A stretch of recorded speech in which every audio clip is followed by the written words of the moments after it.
CompTIA Tech Complete Training Course. Exam Objective 1.2, Identify Notational Systems.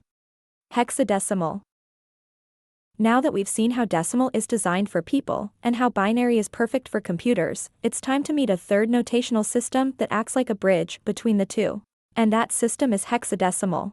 So what exactly is hexadecimal? The hexadecimal notational system is a number system that has 16 possible values for each place value. That means, in a single digit, you can represent any value from 0 all the way up to 15. But here's the twist. When using hexadecimal, the symbols don't stop at 9 before moving to the next place value. Instead, hexadecimal continues counting using letters. Specifically, it combines the digits 0 through 9 with the letters A through F. That gives us 16 unique symbols in total. 0, 1, 2, 3, 4, 5, 6, 7, 8, 9, A, B, C, D, E, and F. And just like we saw in previous videos, the name gives us a clue about how the system works. The prefix, hex means 6, and decimal means 10. Put them together, and you get hexadecimal, a system based on 16 unique symbols.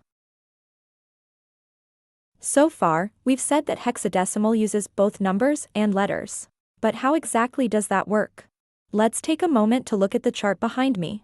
This shows how hexadecimal aligns with decimal values from 0 to 15. Everything matches up at first.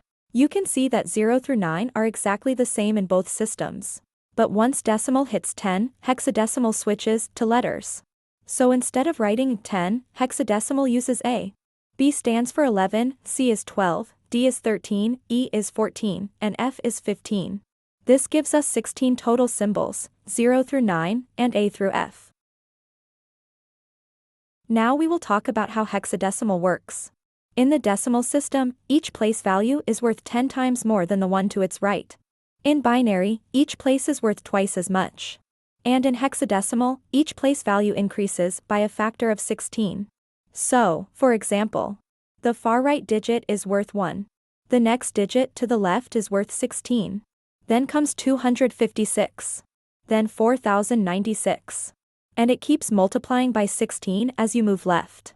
So if you see a hexadecimal number like 2F, it's not just a 2 and a letter F. It's a compact way of representing a much larger value.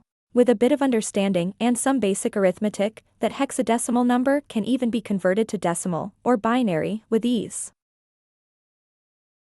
Okay, but why use hexadecimal at all? That's a great question. Why create a scenario where we have to introduce letters just to have enough symbols to work with? Why not just stick with decimal or binary? Well, the answer is all about efficiency.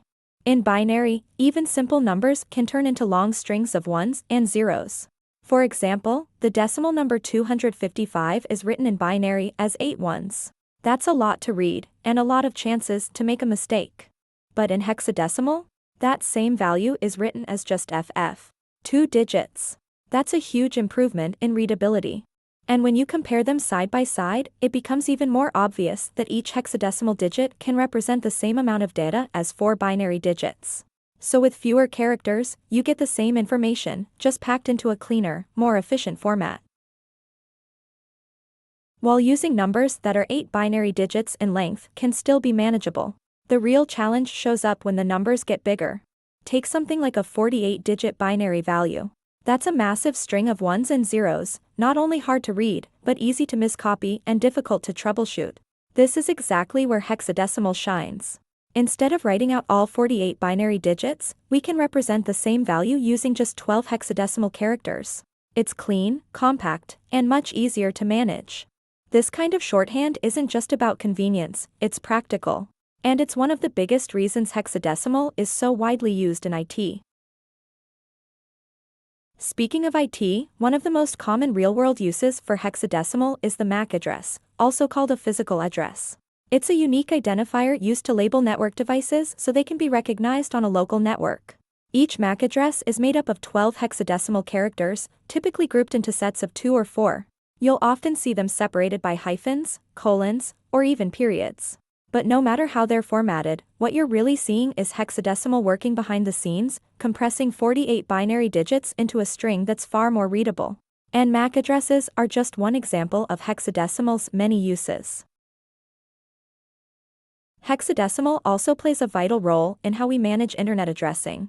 IPv6, the most recent version of the Internet Protocol, built to handle the massive and growing number of internet-connected devices around the world, also utilizes hexadecimal. In its binary form, an IPv6 address contains 128 digits. That's a lot of information to process. If we had to write it all out in binary, that would be exhausting, and frankly, not very useful. So instead, these addresses are grouped into 8 blocks of 4 hexadecimal characters, separated by colons. This format doesn't just look cleaner, it makes the address easier to read, easier to copy, and way less prone to error. Now, for our final example, let's shift gears from networks to something a little more visual and discuss hex color codes. These compact color codes can be found just about everywhere. They are used in web design, digital graphics, and even user interface customization.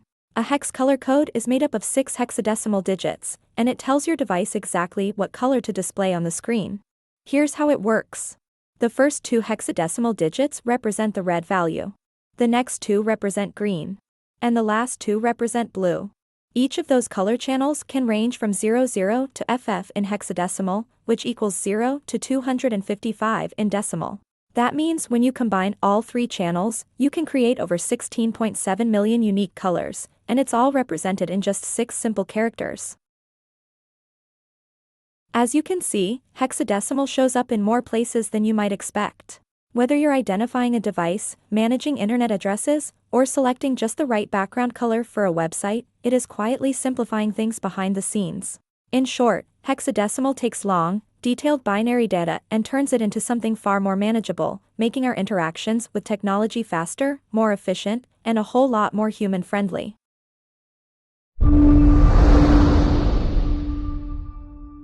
Thank you for watching.